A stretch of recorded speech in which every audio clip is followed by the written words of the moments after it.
Բարև ձեզ, Օրագիր Նյուզի եթերում օրակարգն է, իմ հյուրն այսօր Արցախի Հանրապետության ազգային ժողովի Արդարություն խմբակցության падգամավոր Մետաքսե Հակոբյանն է։ Բարև ձեզ Տիկին Հակոբյան, շնորհակալ եմ, որ այստեղ եք։ Ես եմ շնորհակալ։ Սիրով։ Տիկին Հակոբյան, օրերս ԿՊԱ-ական падգամավորներից մեկի հարցազրույցն էի լսում, ընդ որում նաև կին падգամավորի, ով Արցախի ռազմաքաղաքական ղեկավարության գերեվարմանն էլ անդրադարձավ, ընդ որում առանց որևէ ապրումակցման, ինչից մենք այլևս չենք զարմանում, բայց ուշադրության արժանի մի հայտարարություն արեց, նշելով, որ ով է ստիպել այս մարդկանց գնալ Բաքվի բանտ, Նիկոլ Փաշինյանը ուղղաթիռ է ուղարկել, սակայն նրանք հրաժարվել են Հայաստան տեղափոխվելուց ու նմանատիպ մի քանի մտքեր։ Դուք այդ օրերին Արցախում եք ու քաջատեղյակ եք այնտեղ ծավալվող զարգացումներից, կխնդրեմ նշեք, որքանով է ասվածը իրականությանը համապատասխանում, արդյոք Հայաստանից նման առաջարկ է եղել, որը մեր ղեկավարները մերժել են փաստացի։ Բնական է, որ ԿՊԱ-ական падգամավորը գիտի, որ ինքը ստում է,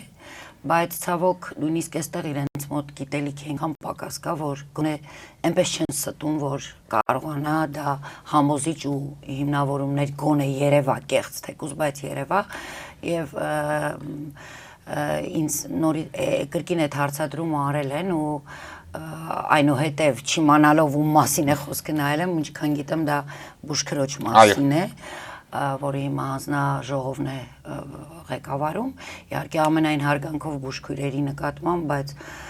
չեմ կարծում, որ երևի թե իր գիտելիքների պաշարը այնքան է եղել, որ գոնե կարողանա մոտավոր ճշգրտությամբ պատասխանել։ Իսկ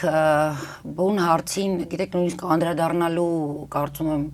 պետքն էլ չկա դրա, բայց ամեն դեպքում, եթե մեր հայրենակիցների մոտ կարող է նման անձը կասկածներ կամավոր գնացել են, հանձնվել են ադրբեջանական բանտերին։ Գիտեք, երևի իրենց պարագայում խնդիր չէին տեսնի, իրենք կգնային կամավոր, որտեվ չեմ կարծում, որ իրենց համար խնդիր է այսօր ադրբեջանցու հետ համակեցությունը, ադրբեջանցու հետ այդ տեսակ մինչև նույնիսկ բանտ գնալը եւ ադրբեջանական բանտում անցկացնելը խնդիր է իրենց համար, կարծում եմ խնդիր չէ, դրանով պայմանավորված ինքը չի հասկանում, որ արցախցու համար ամենասարսափելի բանը երևի բնականաբար հայրենիքի կորստից ազատ հենց Բաքվում հայտնվելն է եւ որևէ կերպ որևէ մեկը նման ցանկություն կամ իր կամքով երբևէ չէր գնա այդ քայլին մենք շատ լավ գիտենք ականատեսները պատմել են մենք բազմիցս խոսել ենք այդ մասին ինչպես ինչ պայմաններում է եղել եւ նաեւ բազմիցս խոսել ենք այն մասին որ ոչ թե Հայաստանի իշխանությունները փորձել են օգնել կամ նույնիսկ ուղղաթիռ են ուղարկել, եկեք հիշենք, որ մեր աղմուկ աղաղակը չգիտեմ ինչքանով էր այստեղ լսելի, Պայթյունից հետո նույնիսկ հնարավոր չէր տեղափոխումը արագ իրականացնել։ Օրեր անց նման թույլտվություն միայն հաջողվեց ստանալ։ Հենց այդ պատճառով մենք ավելի շատ զոհեր ունեցանք, քան կարող էինք ունենալ։ Այսինքն կարող ենք փաստել Տիկին Հակոբյան նման առաջարկ չի եղել, հայկական կողմից ստում է падգամավորը։ Բնականաբար չի եղել, որովհետև եթե այդքան հզոր էր իրենց վարչապետը եւ ուներ այդ հնարավորությունը եւ կար ապրումակցում իր մեջ, գոնե վիրավորների համար շատ արագ կուղարկեին այդ ուղղաթիռները, եթե ունեն, ել չեմ ասում, բնականաբար մեր ռազմաքաղաքական ղեկավարության հակառակը բնական է, որ փորձում են այս ձևով կոծկել նաև իրենց հանցանքները, որովհետև այո, որ մեր հայրենակիցները եւ ռազմաքաղաքական եւ մնացած հայրենակիցները առ այսօր դեռևս Բաքվի բանտում են եւ ընդհանրապես հայտնվել են Բաքվի բանտում, դա ուղիղ իրենց մեղավորությունն է, խոսքս ԿՊԱ-ականների եւ իրենց ղեկավարի մասին է, ԿՊԱ-ականների իրենց ղեկավարի ուղիղ մեղավորությունն է եւ իրենց պատասխանատվությամբ է, որ այդ մարդիկ հայտնվել են բանտում Բաքվի եւ առ այսօր գտնվում են այնտեղ։ Օրերս իրավապահները խուզարկություններ են իրականացնում Հայաստանում Արցախի ներկայացուցչության շենքում, ընդգծեմ, սա տեղի էր ունենում այն նույն օրը, երբ Նիկոլ Փաշինյանը Բեռլինում Իլհամ Ալիևին առաջարկում էր հրաժարվել Հայաստան-ադրբեջանցիների վերադարձի պահանջից, խոստանալով, որ նույնը կանի հայկական կողմը արցախցիների վերադարձի հարցում, չնայած սա զարմանքի առաջացնում, քանի որ իր իշխանությունը առհասարակ նման պահանջ օրակարգում չունի։ Որն էր այս խուզարկությունների իրական նպատակը, ինչ էին փնտրում իրավապահները Արցախի ներկայացուցչության շենքում եւ որքանով սա կապ ուներ Ալիևին արած Փաշինյանի առաջարկի հետ։ Գիտեք, արդեն 2 տարի է մի տեսակ մենք երևի թե ամեն օր ամենվարկյան ենք սպասում շտուրմի իշխանությունների կողմից, որովհետև առաջի անգամ դուք տեսաք ինչ շտուրմ էր կոտրել, փշրել դարպասները, մտնել ներս այդ շոուն, եւ բնականաբար դա ինչ որտեղ մասամբ մեր ներքին լսարանի հարմար է արվում, բայց հիմնականում արվում է Ադրբեջանին ցույց տալու համար իրենց այս իշխանությունների հավատարմությունը, իրենց բոլոր պայմանավորվածություններին։ Այդ օրը եւս նման գործընթաց տեղի ունեցավ, իրականում տեղյակել չէինք ու չէինք հասկանում ինչ նպատակով, իհարկե ներքուստ արդեն սպասելով, բայց կոնկրետ բարձաբանում չէր տրվում։ Հետո պարզվեց իրենց ասելով, իրենց արած հայտարարությամբ, որ իբրև թե ինչ որ քրեական վարույթի շրջանակներում է տեղի ունենում խուզարկությունը։ Բնական է որևէ հիմքեր, որևէ պատճառներ միանշանակ իրենք չէին կարող ունենալ, որովհետև որևէ քրեական գործընթաց, չոր ինչպես երբեմն իրենք են նաև նշում ահաբեկչական ինչ որ խորհրդակցություններ կամ խորհրդատվություններ կամ հանդիպումներ գործունեություն տեղի չի ունենում։ Ես համոզված եմ, որ այդ քննչական կոմիտեի ներկայացուցիչները, այնուհետև փրկարարները երբ մտել են շենք, իրենք էլ են հաստատ վատ զգացել իրենց արածից, եթե ինչ որ մարդկային հատկություններ կան, որովհետև այնտեղ մարդիկ են, ովքեր զբաղվում են հասարակական գործունեությամբ, կան մարդիկ, որոնք ուղղակի մեր բնակչությանը օգնում են ուղղորդելով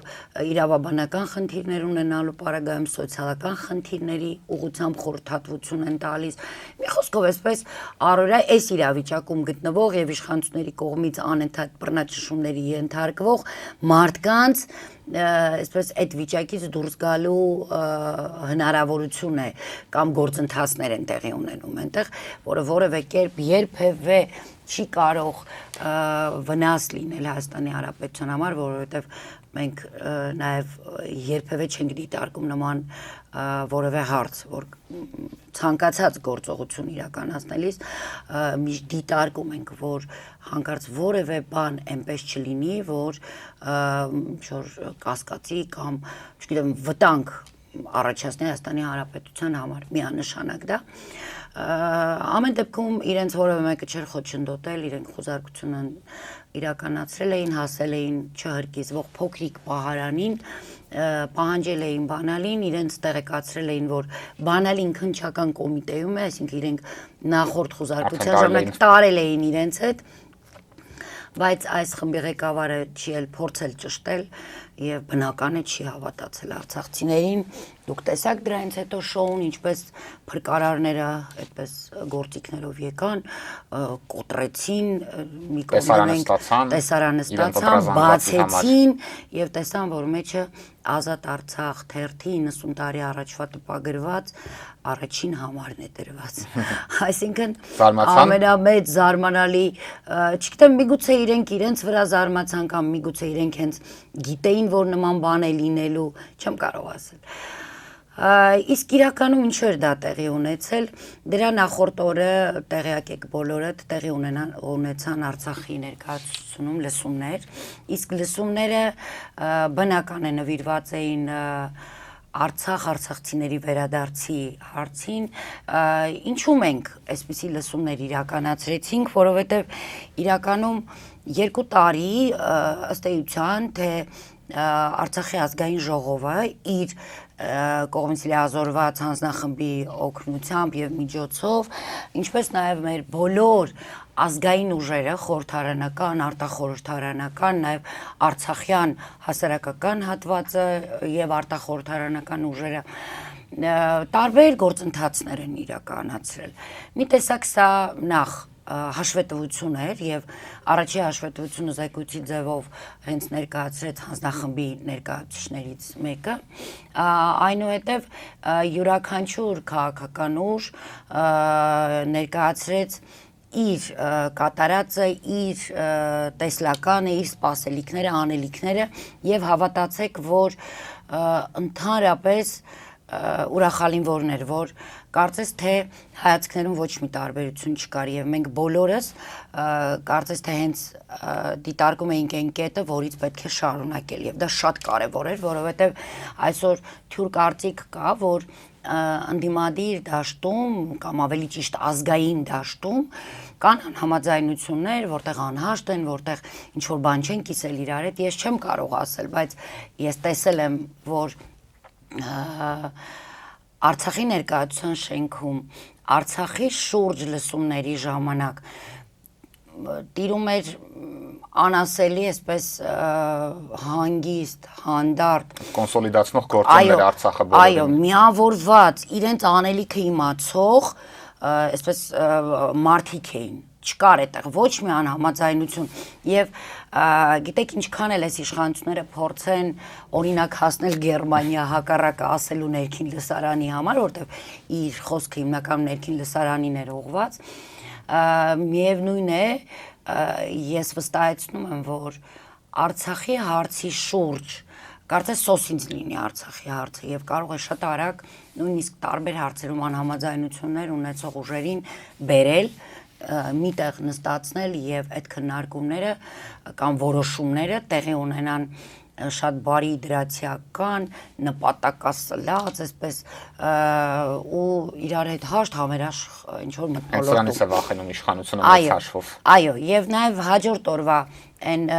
տեղի ունեցած ներկայացության շենքում նաեւ դրա հետևանքներ, որովհետեւ ամեն դեպքում 2 տարի ինչ գործընթաց իրենք իրականացրել են, դրանով փորձել են ճնշել, վախեցնել։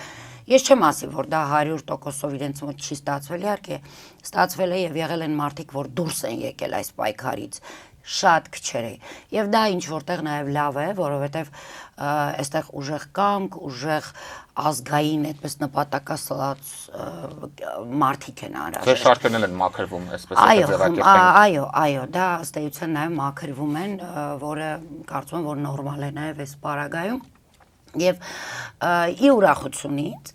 այս եւ մեզ բոլորից կարծում եմ այս խոզարկությունից հետո որևէ այսպես անհանգստություն նույնիսկ ներքին որևէ մեկից մոտ չառաջացավ, որովհետեւ մենք չենք կարող լինել որևէ քրեական գործընթացներում, որևէ ահաբեկչական գործընթացներում, չենք կարող լինել ընդհանրապես որևէ գործընթացում, որը կարող է ամենափոքր չափով վնասել Հայաստանի Հանրապետությանը, որտեվ մենք շատ լավ ներկայացնեն վերագրենք շատ լավ ենք հասկանում, որ հզոր բոլոր առումներով հզոր զինվորականները կասեն բանակի, դիվանագետները կասեն դիվանագիտական, քաղաքական գործիչները կասեն քաղաքական ուղղության մեջ, տնտեսագետները տնտեսական ուղղության մեջ, մենք պետք է ունենանք հզոր ու ուժեղ Հայաստան, որը եւ հնարավորություն կտա խոսել Արցախի մասին ու ընդհանրապես հնարավորություն կտա ու ճանապարհ կբացի դեպի Արցախ։ Այսինքն մենք շատ լավ գիտակցում ենք կարևորությունը եւ մեր համար, ինչպես Արցախը, այնպես Հայաստանի Հանրապետությունը մեր հայրենիքն է։ Ինչ վերաբերում է Գերմանիայում այդ համատականները կամ հավասարի նշանը դնելը արցախցիների վերադարձի եւ արևմտյան Ադրբեջան այդ արհեստացին այո խոսույթի եզրույթի մասին ես վստահեցնում եմ նախ դա արվում էր հիմնականում ներքին լսարանի համար, որովհետև այո դուք նշեցիք եւ եթե մենք ուշադիր ենք եղել միայն երևի շատ կարճ ժամանակահատված տարիներ առաջ ադրբեջանական կողմը նման թեզ հնչեցրել է, բայց այնուհետև դա չի շարունակել, որովհետև դրա ամբողջ абսուրդայնությունը, ամբողջ դատարկությունը շատ ակնհայտ է եւ դա ոչ միջազգային հանրությունը, ոչ բնական է Ադրբեջանը, ոչ էլ Հայաստանի իշխանությունները չեն կարող իհարկե դա դիտարկել եւ լուրջ վերաբերվել մի բանի, որը ընդհանրապես գոյություն չունի։ Արցախը դարեր շարունակ հայերինն է եղել, այնտեղ դարեր շարունակ ապրել են հայերը, բնիկ ժողովուրդն են Արցախի Հանրապետության եւ փաստը դրա ապացույցները մեր պատմամշակութային կոթողներն են, որը իդեպ Ադրբեջանը դաժանաբար ոչնչացնում է զուտ այն բանի համար, որպեսզի վերացնի հայկական հետքը եւ ցավոք սրտի այն որ պիտի հումանիտար դաշտում գոնե այդ առումով Հայաստանի իշխանությունները աղմուկ աղաղակ բարձրացնեին, որտեղ սահմանադրության պահանջը իշխանությունները եւս պահապանն են հայկական մշակույթի ամբողջ աշխարհով սփռված, որը իրենք ըստ էության չեն անում։ Ասում են Հայաստանի Հանրապետության տարածքից դուրս մենք որևէ հուշարձանի պաշտպանության համար պատասխանատու չենք։ Պատասխանատու են, իրենք ժամանակը գալու է դրա համար էլ միանշանակ պատասխան տալու, որովհետև դա հենց օրենքի պահանջ է, ոչ թե իրենց ցանկությունն է, եւ հետեւաբար չբարձրաձայնել, չխոսել իրենց կողմից դա եւս հանցագործություն է ու հանցանք են իրենք կատարում։ Ինչևէ, ինչ վերաբերում է այդ վերադարձի պահանջին, որը կա, որը հստակ ձևակերպված է Ադրբեջանի կողմից, եթե հավասար են ուզում դնել, պիտի միայն հավասար է դնեն, իհարկե խորհրդային միության փլուզումից հետո, երբ պետությունները արդեն յուրաքանչյուրը անկախանում էր եւ ազգերը միցած թափվում էին ու հասկանում, որ 70 տարի երբ մեզ սովորեցրել էին, որ մենք մի ազգ ենք, մի պետություն, չէ, այդպես չի, մենք ի վերջո յուրաքանչյուրս տարբեր ազգեր ենք եւ շատ շատերը տեղափոխվում են յուրաքանչյուրը իր հայրենիք։ Իհարկե Հայաստանի Ադրբեջանի պարագայում այդ կերպ չեղավ, որովհետեւ Ադրբեջանը սկսեց ջարդը Սումգայիթի եւ Բաքվի, որտեղից մեր հայրենակիցները ուղղակի մազապուրծ մի մասը ցեղասպանվեցին իրականում։ Տարբերությունը այստեղից հեռացած ադրբեջանցիների, ովքեր իրենց գույքը վաճառելու հնարավորություն ստացան եւ արժանապատիվ կարողացան այո, եւ իրենք որևէ գույքային խնդիր չունեին, կարողացան հեռանալ, որտեղ Հայաստանը վայրենաբար չվերաբերվեց, ամեն ինչը խաղաղ պայմաններում էր տեղի ունենում եւ պաշտպանված էին ադրբեջանցիների իրավունքները, ինչ տեղի ունեցավ Ադրբեջանում եւ մարդիկ ուղղակի բարիս բուն իմաստով բոբիկ մի կերպ մազապուրծ եղան, մի մասը իհարկե, մի մասը կոտորվեցին նաև դաժանաբար եւ եթե ուզում է հավասարի նշան դնել կամ կա պահանջ, ուրեմն պիտի դրան պահանջը հակառակ կողմից լինի, որ այդ պարագայում պիտի հայերը գան Ադրբեջանում ապրելի կամ Ադրբեջանը շատ մեծ պիտի փոխհատուցում տա հենց այդ մարդկանց 100,000-ավոր հայերի, որոնք ունեցված իրենց հարազատներին են կորցրել կամ առաջարկի օրինակ Ադրբեջանին, որ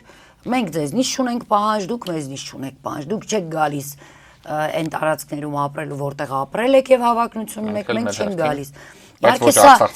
նույնիսկ այս քննարկումն է իհարկե անիմաստ ու աբսուրդային, որտեղ խորհրդային միության փլուզումից հետո որևէ մեկը որևէ տարածքի նկատմամբ խորհրդային միության այդ այդ ժամանակվա արդեն այդ հանրապետությունների անկախացած սահմաններով որևէ մեկը որևէ մեկի նկատմամբ պահանջ չի կարող ունենալ։ Ինչ վերաբերվում է Արցախի հանրապետությանը, այսինքն ոչ թե պահանջ չի կարող ունենալ, Հայաստանը կարող է Ադրբեջանի նկատմամբ ունենալ փոխհատուցման պահանջ, բայց Ադրբեջանը չունի որևէ պահանջ Հայաստանի նկատմամբ։ Իսկ ինչ վերաբերվում է այդ առումով Արցախի հանրապետությանը, այստեղ Ադրբեջանը որևէ հավակնություն կամ պահանջ չի կարող ունենալ, որովհետև խորհրդային միության օրենքներով միջազգային իրավունքի բոլոր այդ չափորոշիչները պահպանելով Արցախի հանրապետությունը ինքնորոշվել է եւ սովետական միության արդեն փլուզումից կամ չլինելուց այլևս հետո դարձել է անկախ հանրապետություն։ Ինքնավար մարզի, այն ժամանակվա օրենքների համաձայն ինքնավար մարզը իրավունք ուներ իր այդ հանրաքվեի արդյունքում ինքնորոշվել եւ որոշել իր ճակատագիրը։ Արցախը որոշել է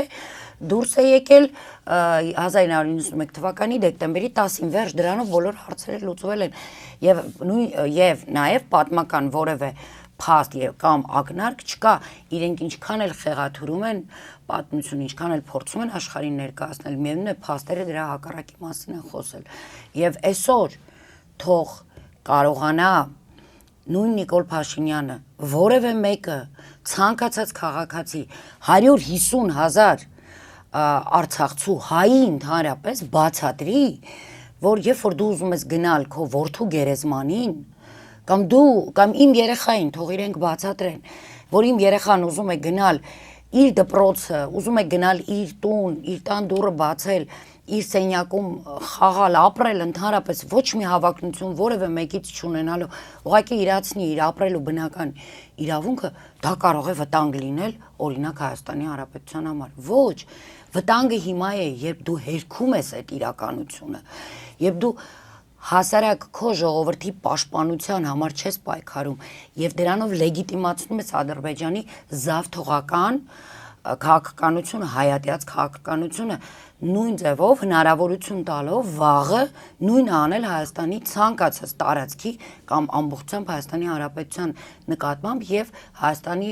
Հանրապետության ժողովրդի նկատմամբ Եվ անհանդուրժող կեցվածք է ցուցաբերում Արցախի ներկայացության շենքի նկատմամբ։ Շենքի նկատմամբ ու հենց քո հայրենակիցների նկատմամբ դրանով ուղիղ ցուցում տալով ադրբեջանական կողմին, որ դուք կարող եք գալ նույնը անել Հայաստանի եւ Հայաստանի Հանրապետության ժողովրդի նկատմամբ։ Ես հանրային հեռուստաընկերության ռեպորտաժն էի լսում հենց այդ նույն խոզարկության օրը, այնպիսի առանձնահատուկ շեշտադրմամբ էին ընդգծում նախկին ներկայացուցչություն, Լեռնային Ղարաբաղի նախկին ներկայացուցչություն, ձեզ նախկին падգամավոր, որ ցավ ես ապրում ուղակի, երբ լսում ես այդ ձևակերպումները։ Գիտեք, դա իրենց երազանքն է եղել, այդ իրոք, որ նայում ես, դա իրենց կոմպլեքսն է,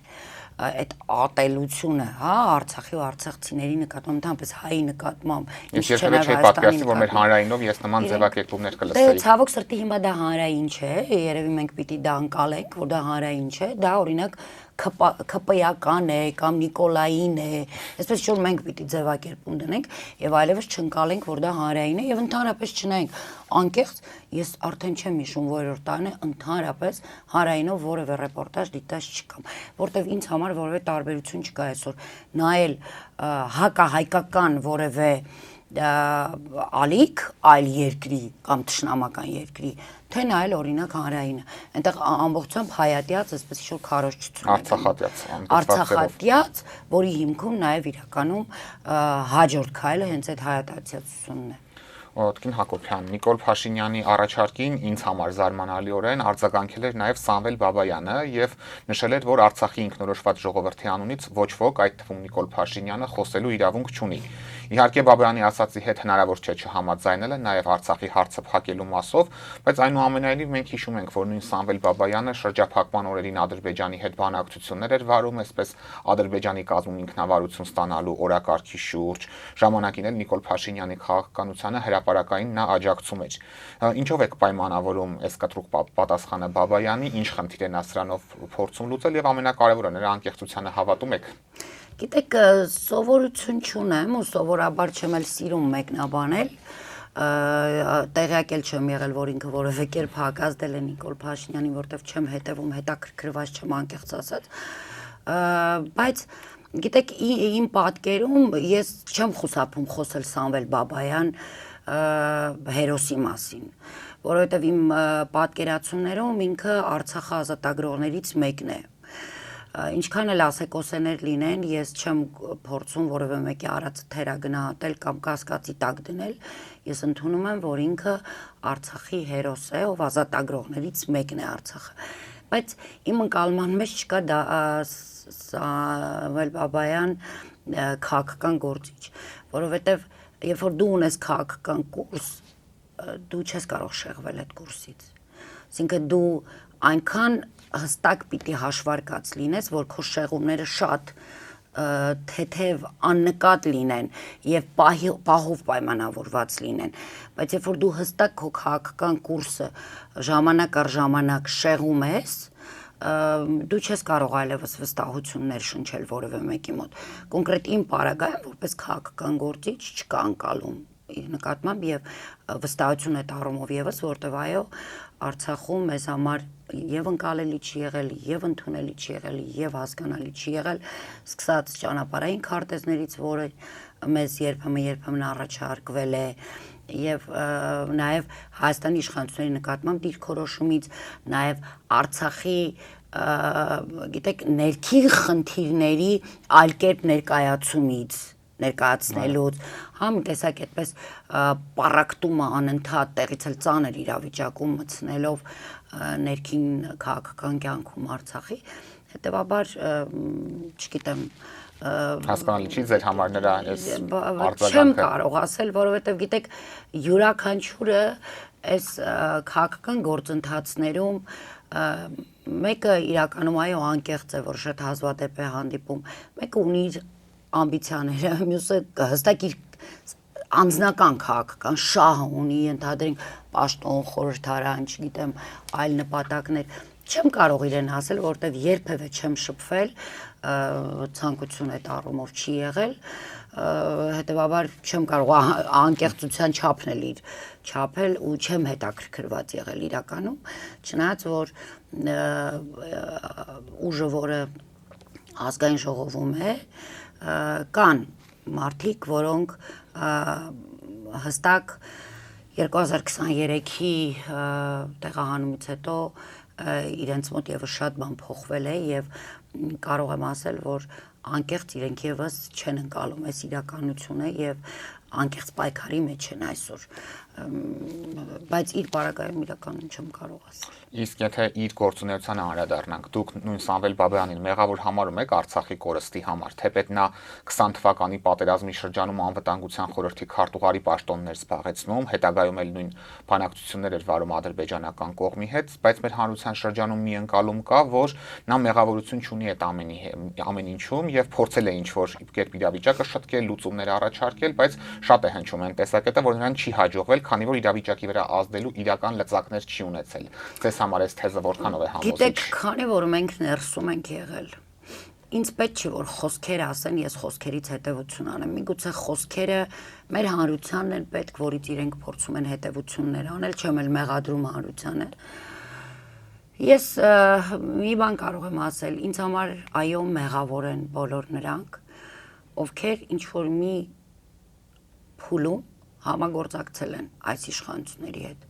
Կարճ կլինի, ակնթարթային կլինի, երկար կլինի, ոչ մի տարբերություն համագործակցել են եւ վերջ դրանով իրենք իրոք փորձել են փակել գիտակցաբար, անգիտակցաբար ինձ համար բացարձակ տարբերություն չկա։ Իրենց լուման ունեցել են սաղետի մեջ։ Այո, մեկը փոքր, մեկը մեծ, բայց ունեցել են։ Եվ բոլոր այն ուժերը,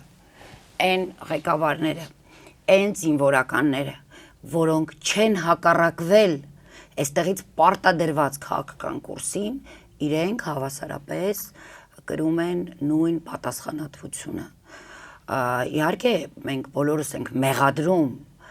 ղեկավարին ԿՊ-ի կամ Հայաստանի Հանրապետության ղեկավարին, ինչու, որովհետև այդ ամենի կազմակերպիչ է, այդ ամենի գլխին ինքն էր, բայց ովքեր տրվել են չգիտեմ, գայթակղությունների, ինչ որ խոստումների կամ շատ ավելի վատ, եթե տգետ են եղել ու չեն հասկացել նպատակները, բայց դերակատարություն են ունեցել, հիմա էլ ուզում են ունենալ, իրենք այո, հավասարապես մեղավոր են եւ իրենց ես կարծում եմ մենք հիմա այն ժամանակում չենք, որ մեզ շռայլություն թույլ տանք եւ փորձենք արդարացումներ գտնել որևէ մեկի սխալ պահվածքի դեպքում, որը բերել է աղետի եւ փորձենք ներել ու թույլ տանք շարունակել։ Ներել խոսքս մարդկային ներման մասին չէ, մարդկայինը բոլորին ներում ենք, բայց թույլ տալ դրանից հետո շարունակել ինչ որ գործունեություն։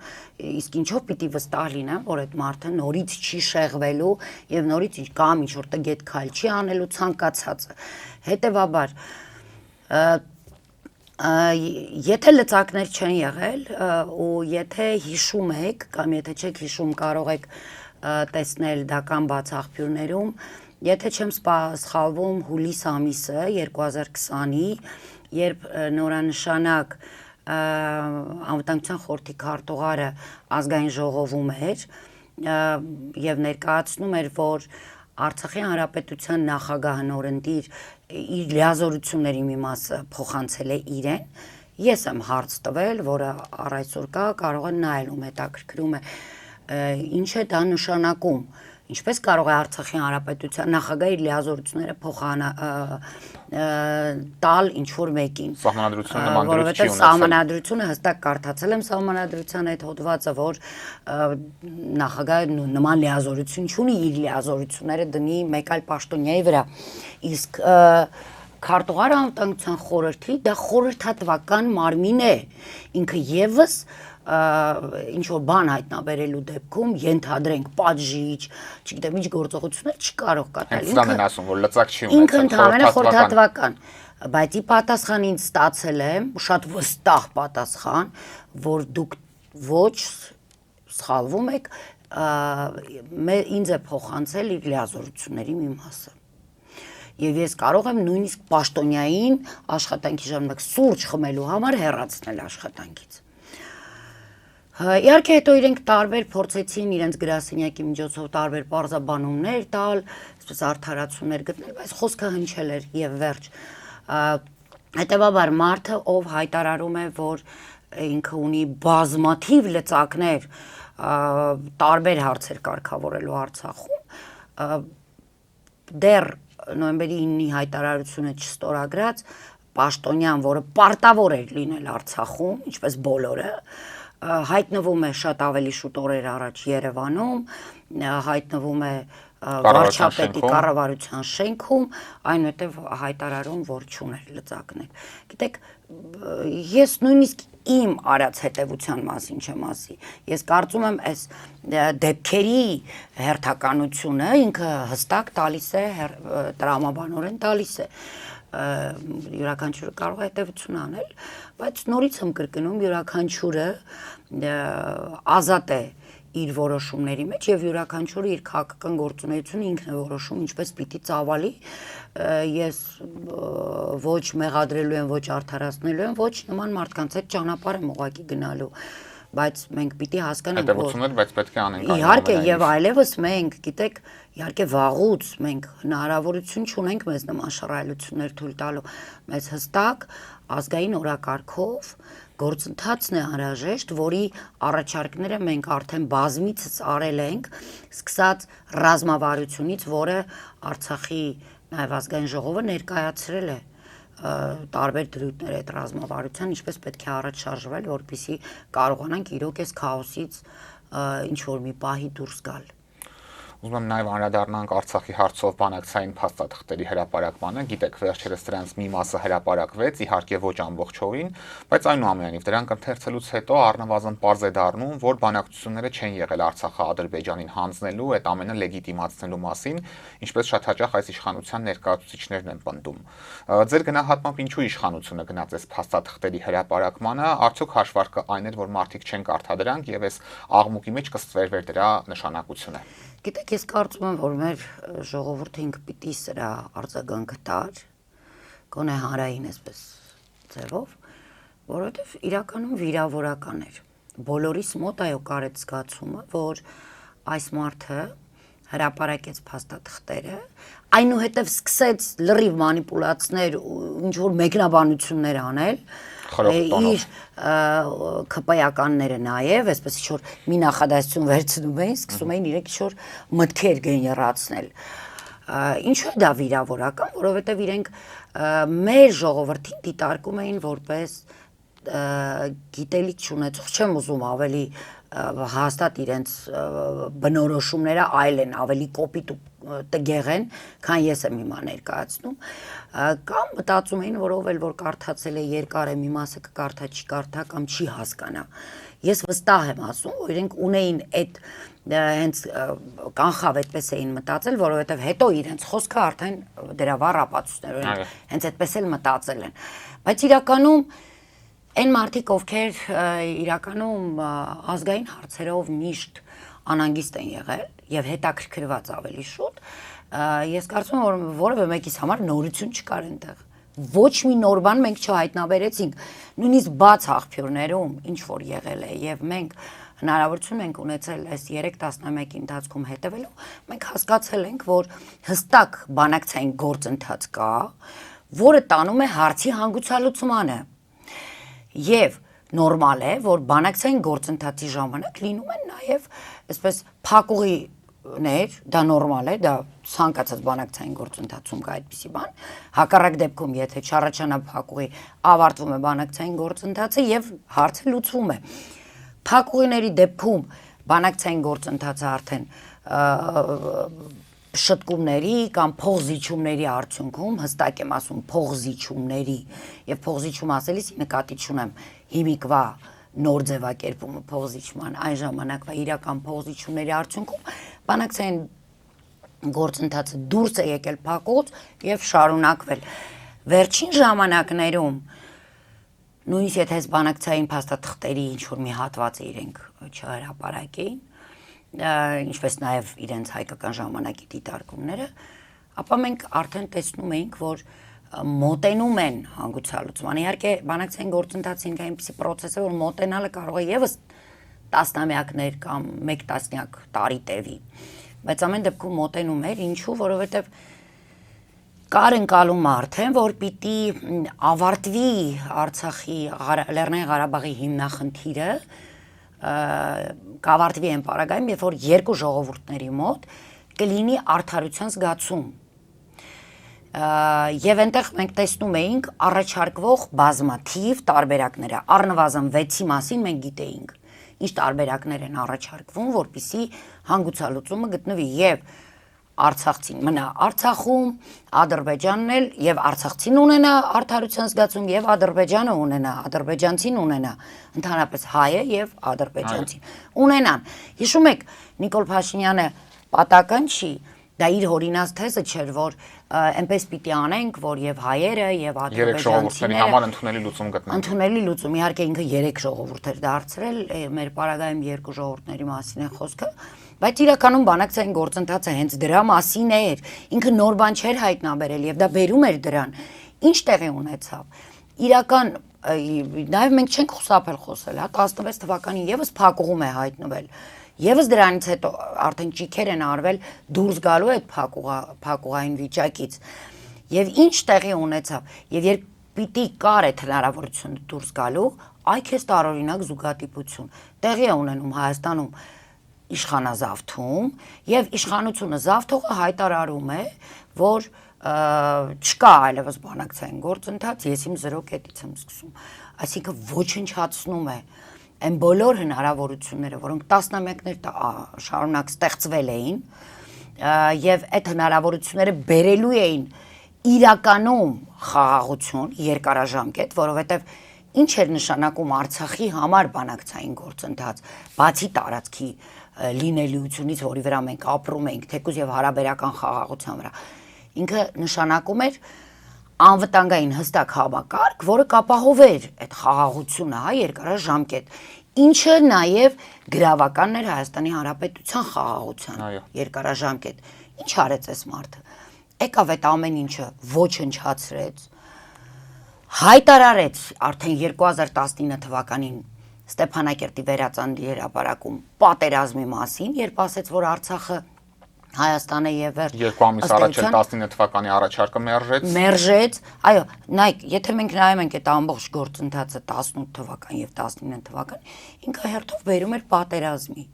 եւ Ադրբեջանին հնարավորություն տվեց լեգիտիմացնելու նաեւ իր սանձազերծած պատերազմը, իր պարտադրած պատերազմը։ Եվ եկեք մենք ընդունենք, որ մենք 30 տարի շարունակ, սկսած Արցախյան առաջ պատերազմից, մենք երբևէ չենք պատերազմել։ Մենք պաշտպանվել ենք եւ մենք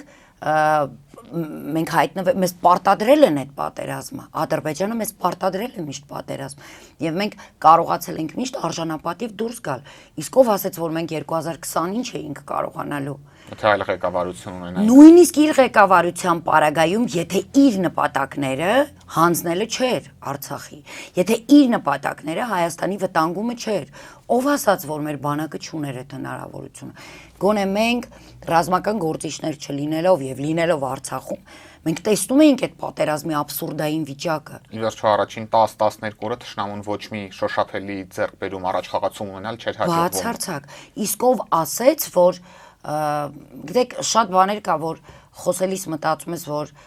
միգուցե դու որպես քաղաքական գործիչ կամ ուղղակի քաղաքացի պատկերացնելով ռազմական գործը կարող ես սխալ բնութագրում անել, բայց գիտեք ինչ, այն որ դու արդեն 44 օր պատերազմի մեջ ես, հա, ու քեզ համոզում են, որ գիտեք, դա միայն աթեստների պատերազմ էր եւ քանի որ մենք չունեինք, իսկ ով ասեց, որ այդպես էր, իսկ ով ասեց, որ Արցախի խիտ անտառներում հնարավոր էր աթեստով հաղթել հայկական բանակին, հնարավոր չէր, դա նույնիսկ ասում են ռազմական գործիչները, հետևաբար դա այդ ուղղությամբ տարված պատերազմ էր եւ գիտեք, այստեղ ամենադաժանը, որի մասին ինքը եւս խոստովանել է, հա, Նիկոլը,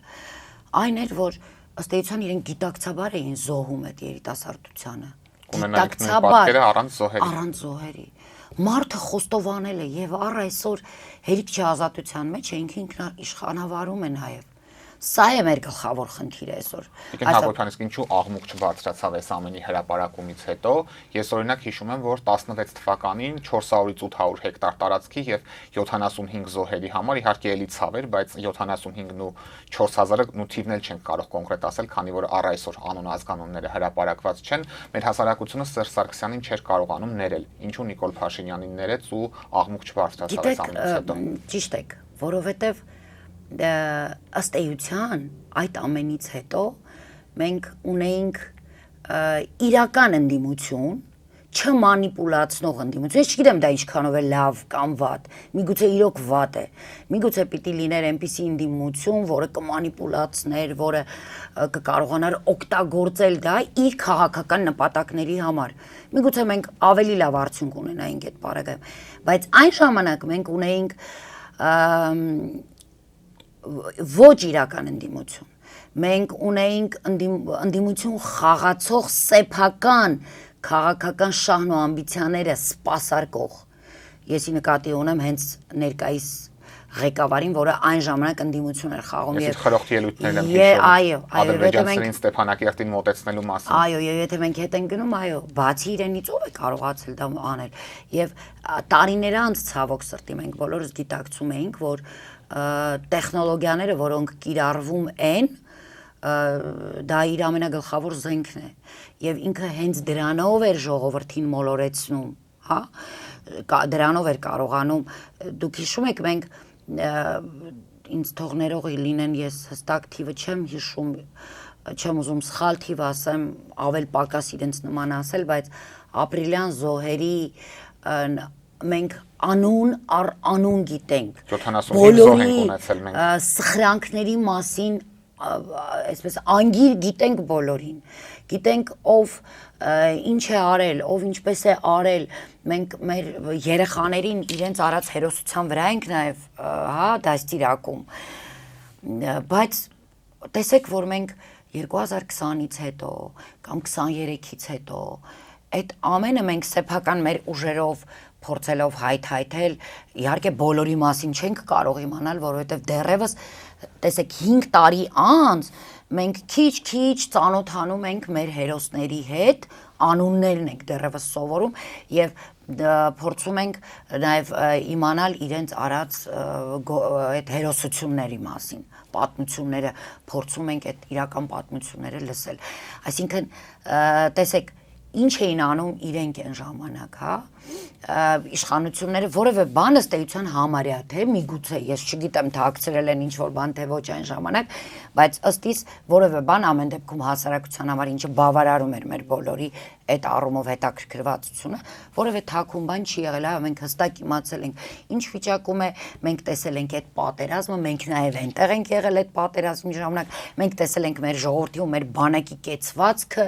պահվածքը, մենք տեսել ենք դրա հետագա գործընթացները։ Իսկ այստեղ Շուշին մի քանի օր է հանձնված էր, գրում էր Նիկոլ Փաշինյանը, որ մարտերը շարունակվում են։ Իսկ մենք նոյեմբերի 5-ից աղաղակում էինք, որ Շուշին հանձնել են, մենք Արցախից աղաղակում էինք, մեզ այստեղից մեր հայրենակիցները ոչ խոճապետ տարածում։ Նույնիսկ գիտեք իրական Արցախի ցավով տառապողները հավատում էին, որ մենք սխալ գիտենք։ Եվ մեզ այստեղից համոզում էին, որ ինչ եք խոսում։ Շուշիի համար մարտեր են ընթանում։ Շուշին ամսի 5-ին, նոյեմբերի 5-ին չկար։ Բայց դուք տեսեք, մեր ժողովուրդը գիտեր, որ 7-ին, 8-ին, դեռ 9-ին մարտեր են ընթանում Շուշին փրկելու համար։ Հասկանում եք, մանիպուլացնելու, մոլորեցնելու արքան շարունակում է այո ղեկավարել եւ մեր ժողովուրդը դեռևս այդ միամտությամբ իշխանություններին ի վերջո մենք ունենք ժողովուրդ, որը օրինապաշտ է,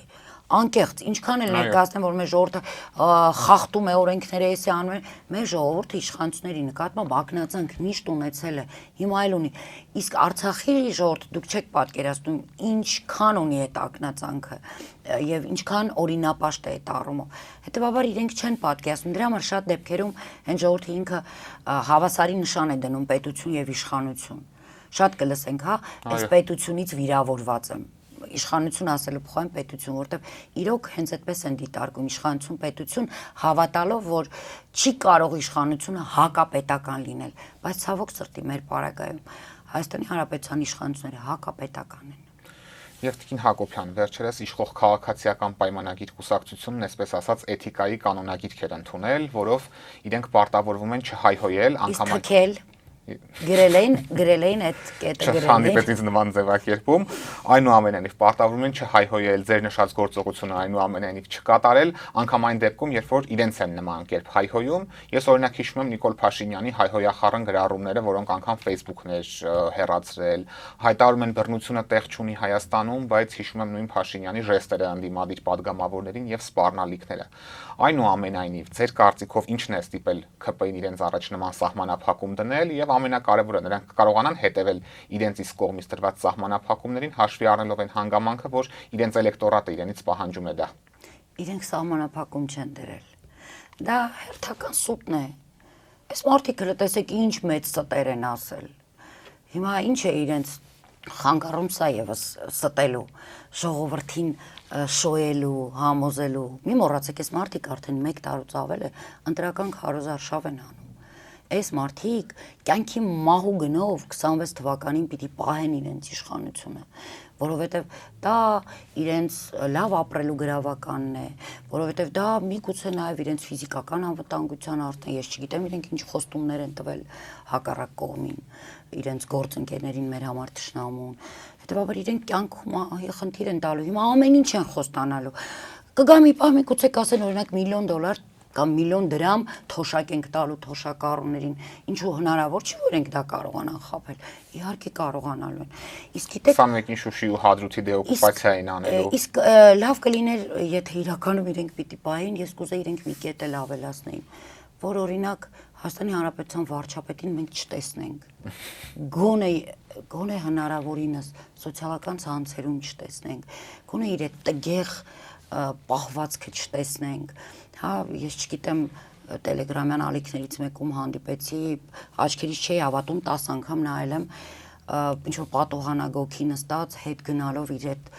սրտիկն է անում եւ նայում ես կեցվածքը մարդու, ով համոզում է, որ ինքը հեծանիվ է քշում ու սպորտով է զբաղվում։ Դե պատկերացնում եմ, եթե ինքը հեծանիվ չքշեր ու սպորտով չզբաղվեր, մենք ինչ տեսարան էինք ունենալու։ Հետևաբար ես չգիտեմ ոնց կարելի է ընդհանրապես իրենց լուրջ վերաբերվել այս առումով, այդ մարդիկ հայոյանքով են զավթել, ջարդել փշրելով են զավթել Հայաստանի Հանրապետությունը, շատ ժամանակ ասում են ինչու ընդդիմությունը չի կարողանում սրանց հեռացնել, գիտեք, որովհետև մեր ընդդիմությունը եւ ազգային ուժերը մտավորականություն է, մտավորական մարդիկ են, օրինակ մենք ես չեմ կարող հայոյել, ես չեմ կարող Հայաստանի Հանրապետության որևէ գույքի վնաս տալ, ընդհանրապես գույքի վնաս չեմ կարող տալ, ես չեմ կարող ջարդել փշրել, եւ հետեւաբար այդ նույնիսկ 100,000 հավաքվելու դեպքում փողոցում մենք չենք կարող կոտրել, մտնել ինչ-որ մի տարածք, մարդկանց վնասել, չենք կարող, եւ առ այսօր, հա, այն ինչ որ տեղի ունեցավ, օրինակ նոյեմբերի 9-ի լույս նոյեմբերի 10-ի գիշերը 2020-ի այդ դեպքերը, որոնք տեղի ունեցան, ես վստահ եմ, որ դա եւս իրենք էին այդ բոլոր բեմականացումները արել։ Շենքերը բավարար պաշտպանված չէին, եւ հիմա տեսնում ենք հարկ եղած դեպքում ինչպես են կարողանում պաշտպանել, այո, այսինքն իրենք էին հենց այդ ամենը արել, որպեսզի այդ տպավորությունը թողեն, որ այո, մեր ժողովուրդը վայրենի է, ջարդող է, փշրող է եւ ընդդիմությունը այդպեսին է։ Իրականում այդպեսին չէ։ Իրենք բացարձակ ես չեմ հիշում որևէ միտք, որևէ ձևակերպում 2018-ից սկսած, որ տեղ չլինի այդպես փողոցային լեքսիկոն, որտեղ չլինի, չգիտեմ, ամեն դեպքում իրենց լավագույն գրական խոսքը դա առօրյա խոսակցական ոճն է։ Դա լավագույնները։ Հա, կամ կարգին հաղորդումներ, այսինքն վերջերս օրինակ լսումների ժամանակ Հայաստանի Հանրապետության ազգային ժողովի շենքում ես անընդհատ նայում էի վերևի հարկում պատոհանի ցանկում գտնվող Ալենին եւ իր շարժումները, իր ձեռքերի շարժումները, բերանը այդպես թեք խոսելը ու պարզ երևում էր էլի, որ ինքը այնտեղից ծաղրում է, տգեղ բառերով է խոսում դահլիճում գտնվողների նկատմամբ։ Սրանք էս մարդիկ են, յուրաքանչյուրը արդեն բավականին տարիքով նոր հնարավոր է իրենց դաստիարակել արդյոք կրթել կարծում եմ որ ոչ Իմ հյուրերից մեկը մի անգամ նշեց, որ Նիկոլ Փաշինյանը այն եզակի գործիչն է, ով պետությունը համեմատել է Լափամանի հետ եւ իր համար պետությունը հենց Լափամանն է, իսկ ընդդիմադիր ոչ մի գործիչ երբեք նման հայտարարություն իրեն թույլ չի տվել։ Այո, միանշանակ եւ չի դիտարկել այդպես։ Չգիտեմ, միգուցե սոված մարդու սինդրոմ է։ Միգուցե սրա պատասխանը պիտի բժիշկները տան իրականում։ Շնորհակալ եմ Տիկին Հակոբյան, միշտ հետաքրքիր է ձեզ հետ զրուցելը։ Ես եմ շնորհակալ։ Սիրով։ Օրակարգն այսօր այսպիսին էր, այն ամփոփեցինք Արցախի Հանրապետության ազգային ժողովի արդարություն խմբակցության падգամավոր Մետաքսե Հակոբյանի հետ։ Կհանդիպենք։